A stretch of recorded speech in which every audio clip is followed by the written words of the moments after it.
Hari ini kita kan sama-sama merenungkan firman Tuhan yang berbicara tentang iman dinamis menjalani kehidupan. Saya ambil dari 2 Korintus pasal 4 ayat 7 sampai dengan 10. Demikian firman Tuhan. Ada tampil di layar saudara. Kalau saudara yang menyaksikan dengan handphone ada tampil.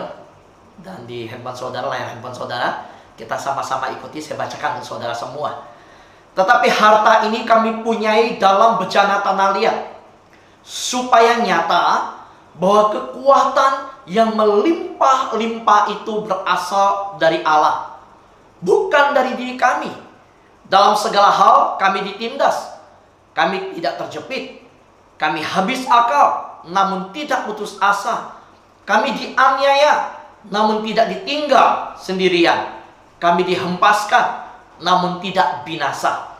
Kami senantiasa membawa kematian Yesus di dalam tubuh kami, supaya kehidupan Yesus juga menjadi nyata di dalam tubuh kami. Saudara yang terkasih dalam Tuhan, seorang yang bernama John Sung, di mana memiliki kisah hidup yang memberi pengaruh kepada China, Filipina, Singapura, dan Indonesia di dalam hal penginjilan. Saudara, John Sung ini saya angkat kisah hidupnya, mengajak kita di awal ini melihat bagaimana iman John Sung adalah iman yang dinamis, yang mewarnai kehidupannya.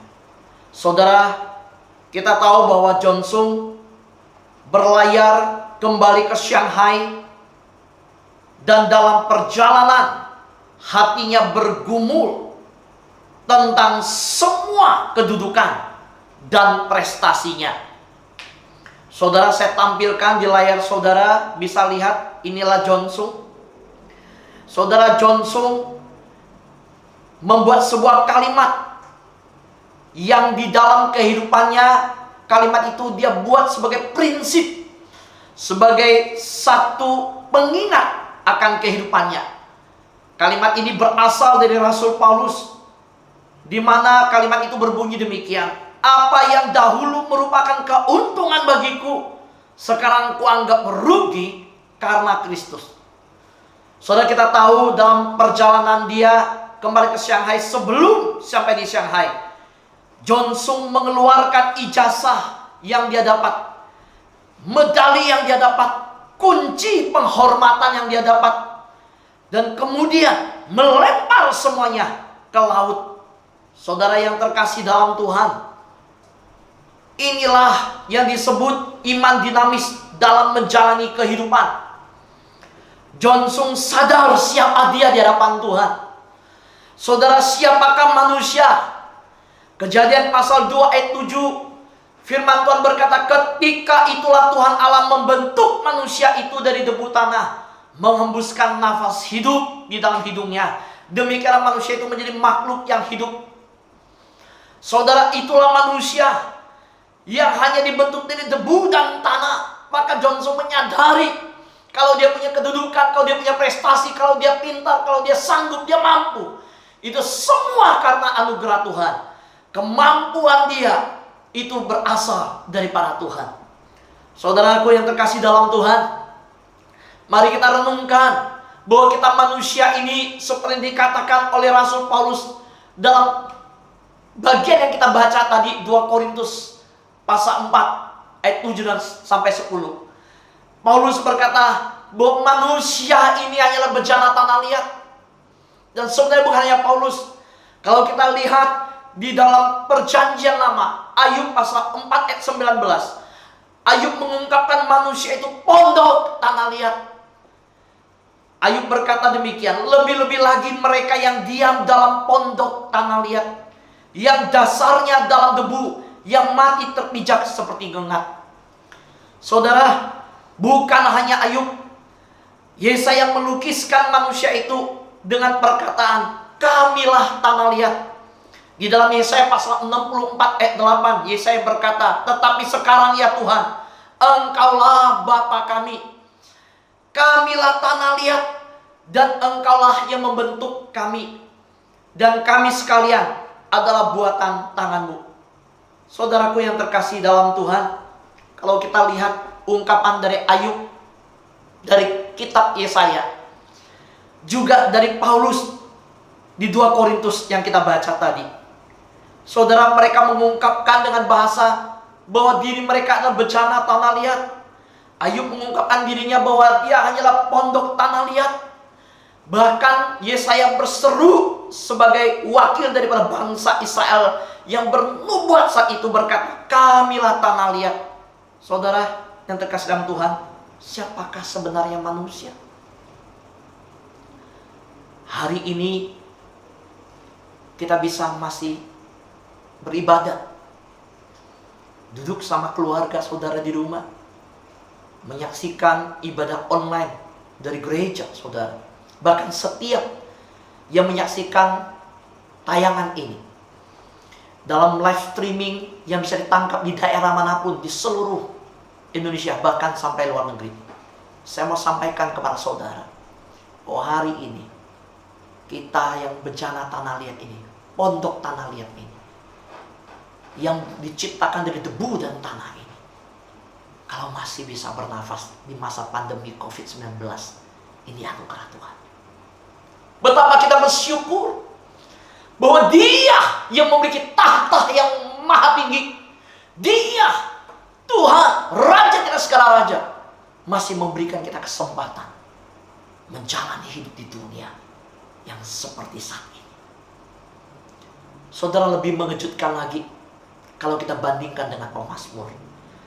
Saudara, saya menemukan menurut Mazmur siapakah manusia. Pemazmur, kita lihat pasal 8 ayat 5 sampai 7. Saya bacakan. Pemazmur berkata, apakah manusia sehingga engkau mengingatnya? Apakah anak manusia sehingga engkau mengindahkannya? Namun engkau telah membuatnya hampir sama seperti Allah, dan telah memahkotainya dengan kemuliaan dan hormat. Engkau membuat dia berkuasa atas buatan tanganmu. Segala-galanya telah kau letakkan di bawah kaki. So tadi kita menemukan Ayub dan Yesaya berkata, manusia itu pondok tanah liat. Yesaya berkata, kamilah tanah liat. Sebab betapa tidak berharganya. Tapi tiba-tiba kita melihat di Mazmur pasal 8 ayat 5 sampai 7. Pemazmur berkata, engkau telah membuatnya hampir sama seperti Allah, dan telah memahkotainya dengan kemuliaan dan hormat. Saudara, ini membuat saya merenungkan bahwa manusia yang begitu hina dari debu dan tanah, tiba-tiba di Pemazmur, Mazmur berkata dimahkotai dalam kemuliaan. Maka saya mau katakan, saudara lihat di layar saudara, saya bacakan untuk saudara. Manusia adalah satu-satunya makhluk yang mempunyai tulang yang begitu kokoh, tetapi juga lentur sehingga kita bisa menyembah Tuhan. Kita bisa membungkukkan badan kita. Kita bisa bersujud di hadapan Tuhan. Saudara, kita rapuh karena dari tanah liat, tetapi sekaligus mulia karena kita dicipta untuk memuliakan Tuhan dan untuk merepresentasikan Tuhan di tengah dunia ini. Ini berita sukacita. Ini berita yang dimana dari tiba-tiba kita adalah bencana tanah liat, kita adalah pondok tanah liat, kita yang diciptakan dari debu tanah. Pemazmur berseru dan berkata, tapi manusia hina, manusia dari debu dan tanah itu kau angkat, kau mahkotai, kau muliakan, kau jadikan rekan sekerjamu, kau jadikan representasi daripada engkau di dunia ini. Saudara, maka hari ini dimanapun kita yang berada dengan engkau dan saya, itu patut berbangga dan bersyukur. Kita sekawan sekerja Allah. Kita diangkat menjadi representasi Tuhan di dunia ini. Kita dipakai untuk memuliakan Tuhan. Dan saudara dan saya dirancang untuk kemuliaan Tuhan. Jadi kalau kita bisa hidup, kita masih bernafas sampai hari ini, kita ada sampai hari ini, berkaryalah untuk kemuliaan Tuhan. Saudara, Apapun panggilanmu, apapun bidang kehidupanmu, pakai untuk menghadirkan kerajaan Allah di muka bumi. Biarlah kehendak Tuhan, kerajaan Tuhan nyata lewat kehidupan kita, di keluargamu, di tempat pekerjaanmu, dimanapun itu. Saudaraku yang terkasih dalam Tuhan, apa yang dimaksud dengan harta dalam bejana tanah liat? Saudara, kita tahu di bagian 2 Korintus pasal 4 ayat 7 yang sudah kita baca, saya ulangi lagi ayatnya. Tetapi harta ini kami punyai dalam bejana tanah liat, supaya nyata bahwa kekuatan yang melimpah-limpah itu berasal dari Allah, bukan dari diri kami. Saya kasih warna kuning, saudara lihat di layar saudara, ada warna kuning. Harta ini kami punyai dalam bejana tanah liat. Dan Paulus mengatakan bahwa kekuatan yang melimpah-limpah itu berasal dari Allah. Saudara yang terkasih dalam Tuhan, kekuatan yang melimpah-limpah itu berasal dari Allah. Kita tahu yang dimaksud oleh Paulus tertulis dalam Roma pasal 1 ayat 16. Kekuatan yang melimpah-limpah itu ialah Injil. Saudara, Roma pasal 1:16 berkata, sebab itu aku mempunyai keyakinan yang kokoh dalam Injil. Karena Injil adalah kekuatan Allah yang menyelamatkan setiap orang yang percaya. Saudaraku yang terkasih dalam Tuhan, Injil adalah kekuatan Allah. Oleh karena itu Paulus berkata kekuatan yang melimpah-limpah itu berasal dari Allah. Karena kasih Tuhanlah kita diselamatkan. Injil itu berbicara tentang Kristus Yesus yang telah datang ke dalam dunia, yang hidup di antara manusia, tidak berdosa. Dia menyerahkan diri mati, bangkit, naik ke surga. Dia menjadi juru selamat untuk saudara dan saya. Itulah Injil. Kabar baik.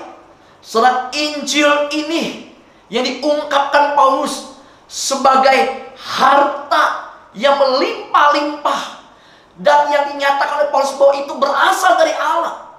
Kalau bukan karena kasih Allah yang memberikan Yesus Kristus untuk engkau dan saya, yang mengutus anaknya turun ke dalam dunia, mati untuk engkau dan saya, dan bangkit mengalahkan maut, naik ke surga, menyediakan tempat untuk engkau dan saya, maka kita nggak punya kekuatan sama sekali. Kita tidak punya harta yang melimpah-limpah itu. Kita hanya hidup dalam bejana tanah liat ini yang akan rapuh dan akan rontok dan akan habis pada masanya, dan kita hanya binasa dalam kekekalan. Tapi kalau hari ini di dalam tubuh yang akan binasa ini ada satu harta yang mulia, itu keselamatan yang kekal. Oleh karena Injil itu yang kita terima dan kita percaya, kita diselamatkan dan memiliki hidup kekal. Ini adalah harta yang melimpah-limpah dari Allah. Bersyukurkah saudara hari ini menjadi orang percaya? Bersyukurkah saudara hari ini ternyata dengan istri, anakmu di samping kanan kirimu menyaksikan live streaming ini, beribadah bersama-sama, dan keluargamu sudah percaya dalam Tuhan? Coba feedback kembali, renungkan kehidupan keluargamu. Mungkin dulu kamu papa yang kena narkoba, dan istrimu mendoakan engkau sedemikian, dan engkau bertobat. Bersyukurkah engkau hari ini engkau diterima istri dan anak-anakmu di tengah keluarga, dan keluargamu sudah diselamatkan? Mungkin dulu engkau adalah seorang mama yang mencari keberuntungan, harapan hidup dengan menyembah bukan kepada Yesus, tapi menyembah sesuatu yang di luar daripada Allah yang sejati, di luar dari Yesus. Engkau mempertaruhkan anak-anakmu, harapan anak-anakmu. Engkau mungkin menjadi seorang single parents di tengah keluargamu. Engkau merasakan tidak ada harapan lagi. Tetapi hari ini ternyata engkau mengalami kasih Tuhan dalam hidupmu. Engkau membawa anak-anakmu mengenal keselamatan. Dan hari ini engkau duduk menyaksikan live streaming ini. Siapakah yang bisa dengan kekuatan tangannya meraih tahta Allah dan meminta belas kasihan Allah kepada dia dan memperhatikan dia? Bukan kita. Gak ada kekuatan. Bukan tangan kita yang meraih ke surga dan membawa Yesus turun ke dalam dunia, tapi tangan Allah lah yang mengulurkan dunia Yesus Kristus. Tangan Allah lah yang mengulurkan kepada dunia tangannya dan memberikan Yesus Kristus anaknya untuk engkau dan saya. Karena itu hari ini dunia punya pengharapan, dunia punya Injil, karena surga yang menawarkan perdamaian itu. Dan hari ini Injil inilah harta dalam bencana. Kalau engkau sudah percaya Yesus, engkau memiliki harta dalam bencana itu. Dan itu bukan kekuatanmu, bukan karena engkau yang hebat, bukan karena kita yang mencari, yang menemukan, tapi karena surga, karena kehendak Allah, karena kehendak Bapa, Dia menemukan engkau dan saya. Kita pernah tolak Yesus. Mungkin engkau pernah menolak Yesus. Engkau pernah gak senang dengan gereja, engkau tidak senang dengan kekristenan. Engkau mungkin menjadi seorang yang keras, pernah melawan orang Kristen, pernah membenci orang Kristen. Bahkan saudara, kalau tahu di Alkitab ada orang yang pernah membunuh orang Kristen. Tapi engkau seperti Paulus, engkau dijamah Tuhan, engkau diubahkan. Bukankah hari ini ayat ini terbukti bahwa kekuatan yang melimpah-limpah itu berasal dari Allah, bukan kita. Saudaraku yang terkasih dalam Tuhan, maka saya percaya waktu Paulus menuliskan 2 Korintus pasal 4 ayat 7 ini, harta dalam bencana tanah liat, lalu dia melanjutkan dengan kalimat kekuatan yang melimpah-limpah itu berasal dari Allah. Paulus sadar, kalau bukan karena Allah, kalau bukan karena Tuhan, hidupnya adalah seorang yang bejat. Dia pembunuh yang bengis. Dia seorang yang membenci dan tulang-tulang sumsum-sumsumnya adalah kebencian. Hidup hanya dalam kebencian, penuh dengan kebencian. Saudara, Paulus tujuan hidupnya hanya kejar orang Kristen, bunuh orang Kristen, bunuh orang-orang percaya pada Yesus, sampai dia berangkat ke Damsyik. Betulkah? Ya, itu Paulus. Saudara, maka ketika dalam kebencian, kemarahan demikian, tiba-tiba dia bertemu dengan sebuah penglihatan dari surga. Dia ditemplak oleh sinar yang begitu terang, menyilaukan mata, yang membutakan dia bahkan. Di situ suara berkata, Saulus, Saulus, mengapa engkau menganiaya aku? Saulus sadar. Dia berkata, siapa engkau Tuhan? Dia tahu itu Tuhan. Tapi dia tidak tahu itu suara Yesus. Karena dia tidak percaya Yesus itu Tuhan. Jadi dia tahu suara itu Tuhan, tapi dia tidak tahu itu Yesus. Maka suara itu berkata, akulah Yesus yang kau aniaya. Kaget Saulus. Saudara, disitulah saya percaya. Waktu 2 Korintus pasal 4 ayat 7 Paulus menulis, tetapi harta ini kami punyai dalam bencana tanah liat, supaya nyata bahwa kekuatan yang melimpah-limpah itu berasal dari Allah, bukan dari diri kami. Paulus tahu kalau dia bisa berjumpa dengan Yesus bukan karena dia cari Yesus. Dia gak pernah cari Yesus. Dia benci sama Yesus. Bahkan orang percaya Yesus dia membunuh.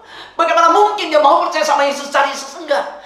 Yesus yang mencari dia dari surga. Tuhan yang mencari hidupnya. Maka hari ini dengar baik-baik. Saudara di rumah, saudara menyaksikan ini live streaming. Bukan kita yang mencari Allah. Allah yang mencari engkau dan mencari saya. Kalau Tuhan cari hidupmu, dimanapun kau mau sembunyi, Tuhan pasti ketemu. Engkau gak bisa lari dari Tuhan. Kalau hari ini mau engkau berkata, Tuhan, kenapa hidupku sedemikian berat? Mungkin saat ini engkau punya tantangan yang begitu berat, masalah yang tidak diketahui oleh orang. Dan kebetulan ini pertama kalinya engkau menyaksikan live streaming. Engkau masuk dalam sebuah channel YouTube, engkau lihat sebuah ibadah gereja. Dan beritanya yang saya mau sampaikan, bukan kebetulan. Buka hatimu, terima Yesus. Dialah harta yang engkau cari itu. Bukan harta dunia yang bisa lenyap dan habis. Hari-hari ini dunia menunjukkan bahwa segala harta yang dicari dalam satu waktu resesi ekonomi menghantam, semua menjadi berantakan. Bukankah hari ini berita-berita yang menakutkan muncul tentang resesi ekonomi yang terjadi di mana-mana? Bukankah hari ini dengan COVID-19 menunjukkan bahwa kita begitu tidak berdaya? Saudara, datang kepada Tuhan. Saudara, kekuatan yang melimpah-limpah itu berasal dari Allah. Dan saya sudah sampaikan, itu berasal dari tangan Allah yang dari tahta kerajaan surga, yang diulurkannya diberikan belas kasihan kepada dunia, diberikannya Yesus. Maka hari ini engkau dan saya punya kabar baik, yaitu Injil. Injil itu adalah kekuatan Allah. Perhatikan, Paulus pernah menulis di 1 Korintus pasal 2 ayat 3 sampai 5. Aku juga telah datang kepadamu dalam kelemahan, dan dengan sangat takut dan gentar.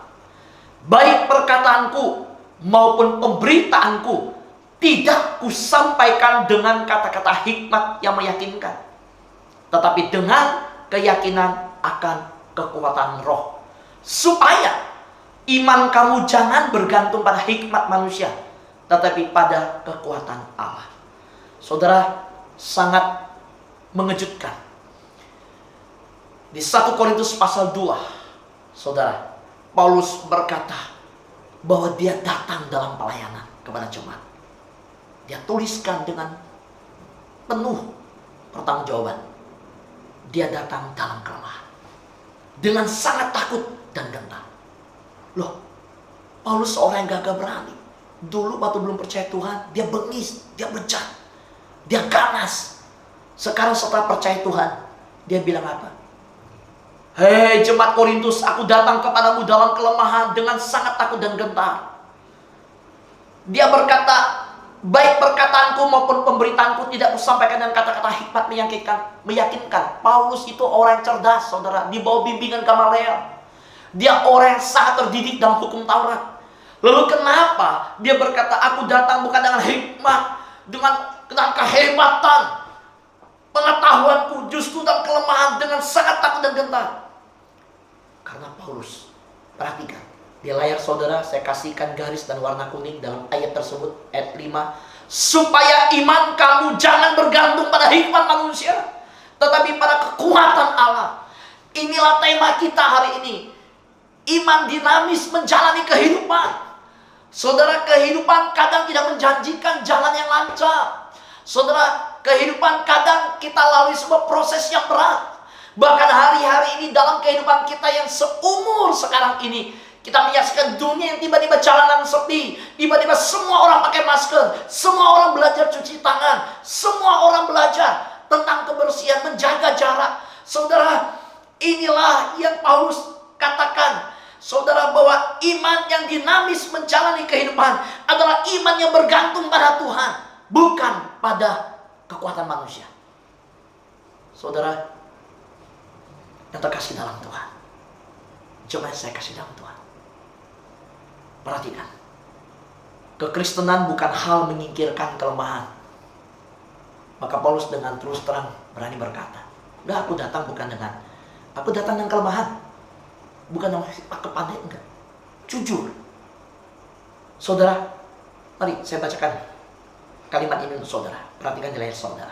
Kekristenan bukan hal menyingkirkan kelemahan, bukan juga semata-mata manifestasi kuasa ilahi.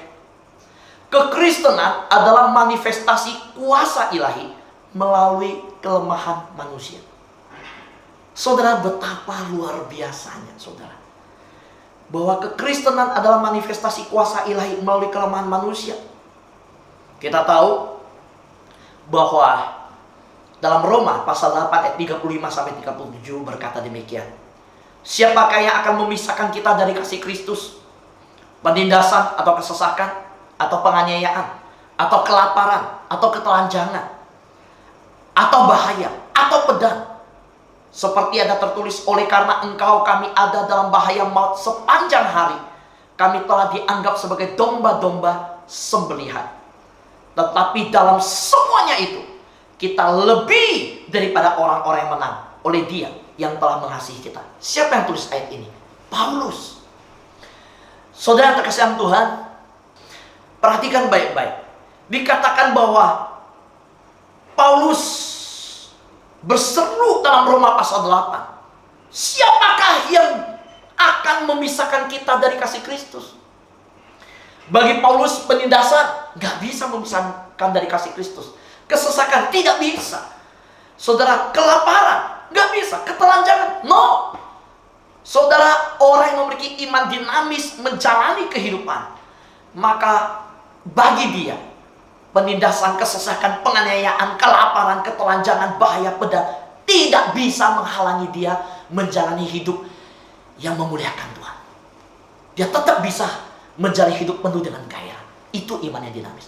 Iman dinamis bukan menuntut situasi tanpa perang, tanpa bahaya, tanpa pandemi. Iman yang dinamis bukan meminta situasi yang tanpa penindasan. Iman dinamis tetap bisa hidup dan berseru mempertahankan nama Tuhan dalam kesesakan. Iman yang dinamis adalah iman yang tetap tegar dan kuat di tengah penganiayaan. Iman yang dinamis adalah iman yang tetap memuji Tuhan dengan suara lantang di dalam kelaparan. Iman yang dinamis tetap merasakan kehangatan di tengah kondisi ketelanjangan. Iman yang dinamis adalah iman yang tetap penuh dengan pengharapan hidup ketika dalam bahaya dan dalam maut. Itu iman yang dinamis. Saudara, karena itu Paulus berkata, oleh karena engkau Tuhan, kami ada dalam bahaya maut sepanjang hari. Kami telah dianggap sebagai domba-domba sembelihan. Apakah Paulus menyerah? Enggak. Paulus justru berkata, itulah orang-orang yang siap tidak terpisahkan dari kasih Kristus. Yang tidak mau dipisahkan, dijauhkan dari kasih Kristus. Saudara, orang-orang yang siap sepanjang hari berada dalam bahaya maut demi harta Injil di dalam bencana yang rapuh ini. Perhatikan, saudara, tubuh kita fana. Kita ada batasan umur. Ada saatnya kita meninggalkan dunia ini. Tetapi harta Injil itu kita punyai dalam tubuh yang rapuh, bencana tanah liat ini. Hadapin yang namanya virus yang gak kelihatan, COVID-19, kita gak bisa lihat.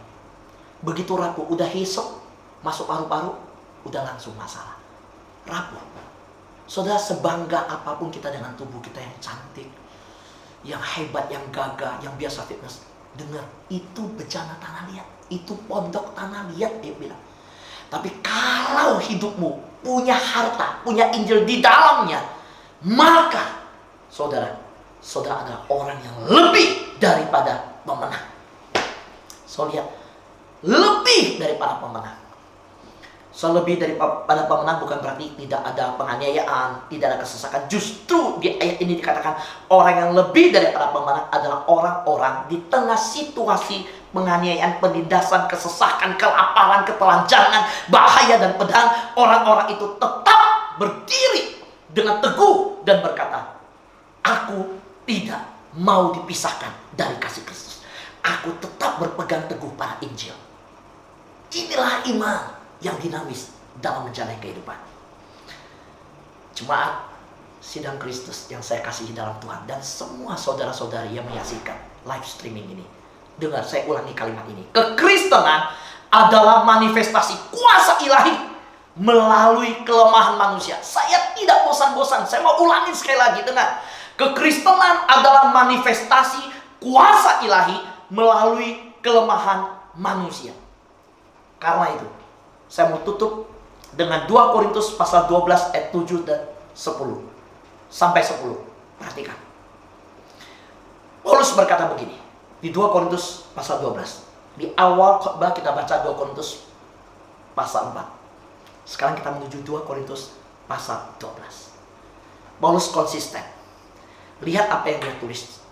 Dan supaya aku jangan meninggikan diri karena pernyataan-pernyataan yang luar biasa itu, maka aku diberi suatu duri di dalam dagingku, yaitu seorang utusan iblis untuk menggocoh aku, supaya aku jangan meninggikan diri. Tentang hal itu aku sudah 3 kali berseru kepada Tuhan, supaya utusan iblis itu mundur daripadaku. Tetapi jawab Tuhan kepadaku, cukuplah kasih karuniaku bagimu, sebab justru dalam kelemahanlah kuasaku menjadi sempurna.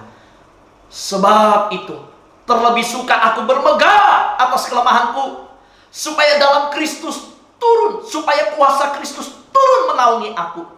Karena itu aku senang dan rela di dalam kelemahan, di dalam siksaan, di dalam kesukaran, di dalam penganiayaan, di dalam kesesakan, oleh karena Kristus. Sebab jika aku lemah, aku kuat. Wow, jemaat yang terkasih dalam Tuhan, hari Minggu ini hari Minggu yang luar biasa. Karena surga, karena Tuhan memberikan kita satu pribadi yang menjadi teladan yang begitu dahsyat. Saudara, hati saya hancur membaca bagian ayat ini, walaupun sebelumnya saya persiapkan. Saya sudah baca. Saudara, mengapa hati saya hancur? Ada satu pribadi seperti Paulus yang menjadi teladan. Kalau kita berkata iman dinamis menjalani kehidupan, contohnya adalah Paulus. Saudara, Paulus berkata, supaya aku jangan meninggikan diri 2 kali. Lihat di layar saudara, di ayat 7 dia ulangi sampai 2 kali, supaya aku jangan meninggikan diri. Saudara, kalau dilihat diukur dari karunia rohani, wajar, rasanya pantas kalau Paulus meninggikan diri.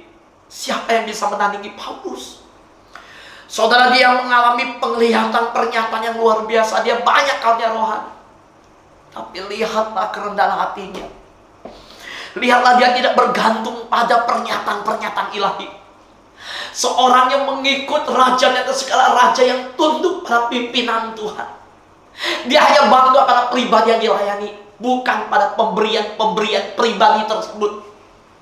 Dia bukan sombong dan bangga dengan apa yang diterima dari pribadi itu, dan dia berbangga dengan penerimaan hadiah itu, pemberian karunia itu. Dia tidak bersombong memegahkan diri dengan pemberian karunia itu, tapi dia bangga, dia hanya sungguh-sungguh bangga kepada sang pribadi itu.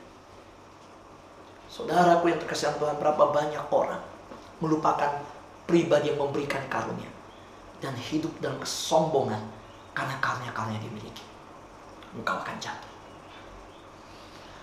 Maka Paulus berkata, saudara, dia pernah berdoa, minta iblis yang diutus untuk menggocok dirinya, bahasanya tuli dalam daging, Tuhan angkat. Tuhan bilang tidak. Saudara tahu jawaban Tuhan, cukuplah kasih karuniaku bagimu, justru dalam kelemahanlah kuasaku menjadi sempurna. Banyak orang menganggap kelemahan itu harus ditutup-tutupi, disingkirkan. Wah, kita manusia terjebak ingin menampilkan hebatnya kita. Saudara, baik-baik. Ketika seorang pengkhotbah menampilkan hebatnya diri dia, maka dia sudah menyingkirkan Tuhan dari mimbar. Ketika seorang pengkhotbah, seorang pembicara, seorang pelayan Tuhan di mimbar menampilkan hebatnya dia berkhotbah, dia sedang menunjukkan kepada dunia siapa dirinya dan bukan siapa Tuhan yang dia layani. Dan dengan pasti jatuh. Saudara yang terkasih dalam Tuhan, begitu mengejutkan saya ketika Paulus berkata di ayat yang ke-10, aku senang dan rela di dalam kelemahan, di dalam siksaan, di dalam kesukaran, di dalam penganiayaan dan kesesakan. Saudara jujur, yuk yang di rumah ibadah, yang live streaming, kalau ada keluarga, ada anak, ada istri, coba sedikit di kanan kitanya, kamu kalau pilih yang mana? Senang dalam kelemahan, siksaan, atau senang dalam senang-senang, suka dalam kenikmatan, kemudahan, kebebasan? Saudara, inilah masuk dengan konsep filosofi dunia. Tapi inilah yang dikatakan Paulus. Saudara heran kan ketemu orang begini yang berkata aku senang di dalam kelemahan. Mana ada orang senang dalam kelemahan? Paulus bilang aku senang dalam siksaan. Di mana ada orang senang dalam siksaan? Saudara, Paulus berkata di dalam kesukaran aku senang penganiayaan, kesesakan. Saudara, tapi dia tidak berhenti di situ. Kenapa dia senang? Kalau dia menderita semua itu karena Kristus, dia senang. Dia senang. Saudara, hari ini saya mau tutup iman yang dinamis menjalani kehidupan.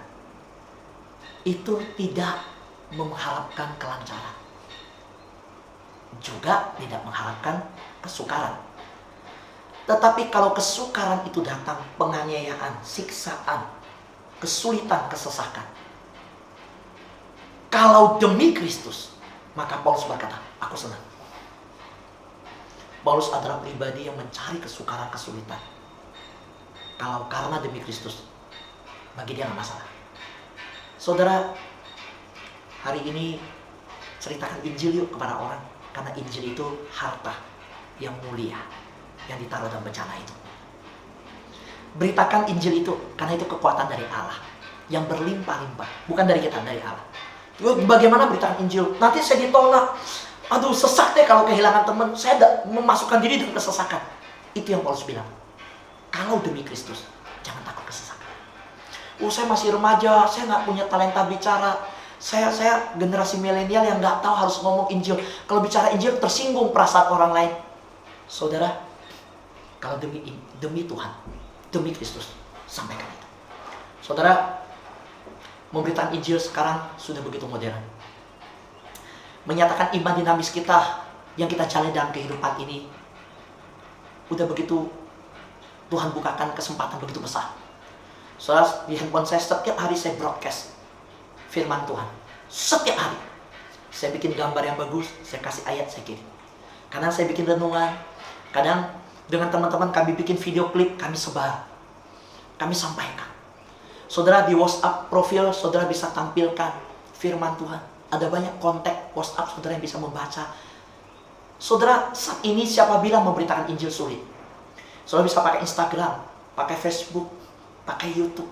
Media sosial sekarang menjadi mimbar-mimbar yang Tuhan pakai untuk memberitakan Injil adalah kekuatan Allah yang berlimpah-limpah. Saudara, maukah saudara menjalani iman, kehidupan yang dinamis? Iman yang dinamis bukan dalam kelancaran, tapi iman yang dinamis justru seringkali terbukti dan terjadi di tengah kesukaran, penganiayaan, kesulitan, dan pergumulan. Amin. Tuhan berkati.